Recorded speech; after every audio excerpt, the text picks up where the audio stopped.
இந்த டயலோட பேர் வந்து இன்டர்னல் டயல் காலிப்பர்.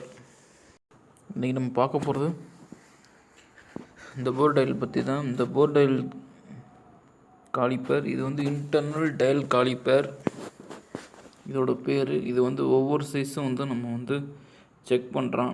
அதாவது வந்து நம்ம போர் டயல் கேஜ் வச்சு நம்ம செட் பண்ணி ராடு இன்ஸ்டன்ஷன் ராடு வச்சு செட் பண்ணுறது பதிலாக இது அதுக்கப்புறம் கொஞ்சம் ரொம்ப ரொம்ப ரொம்ப அட்வான்டேஜாக வந்தது.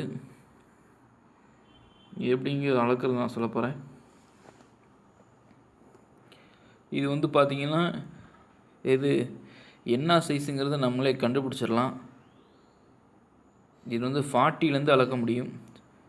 இது பார்த்திங்கன்னா ஸ்டார்டிங் 40, 50, 60, 70, 80, 85, 90. அப்போ 40 to 90 வரையும் இந்த இதை அளக்கலாம். இதோட ஒரு கோட்டோட மதிப்பு பார்த்திங்கன்னா 0.05 mm.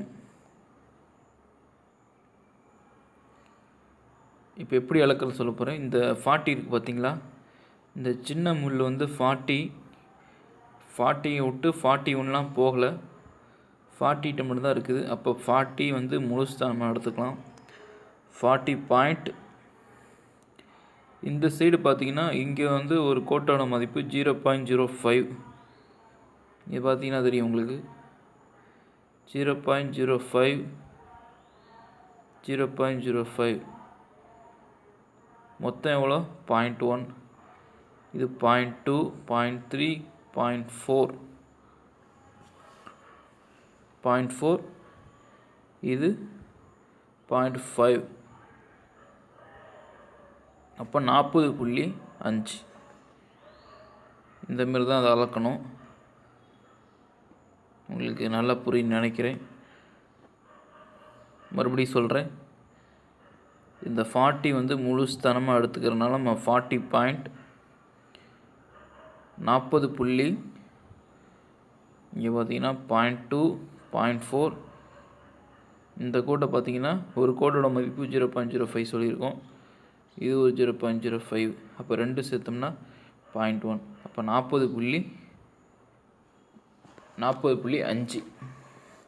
mm. இதுதான் அதோட வேல்யூ.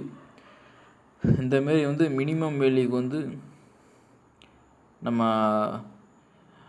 அளக்கிறதுக்காக நம்ம போர் டயல் வந்து செட் பண்ணுறது போல் இந்தமாரி இன்டர்னல் டயல் காலிப்பர் யூஸ் பண்ணி நம்ம வந்து ஜாவை அளக்கலாம். இதில் ஒவ்வொரு அக்யூரஸியும் இருக்குது. 0.01 mm இருக்குது, 0.05 இருக்குது. நமக்கு என்ன ஜாப் டாலரன்ஸுக்கு தேவையோ அந்தமாரி தான் இதை வந்து அளக்க முடியும். இதுமாரி நிறைய இருக்குது.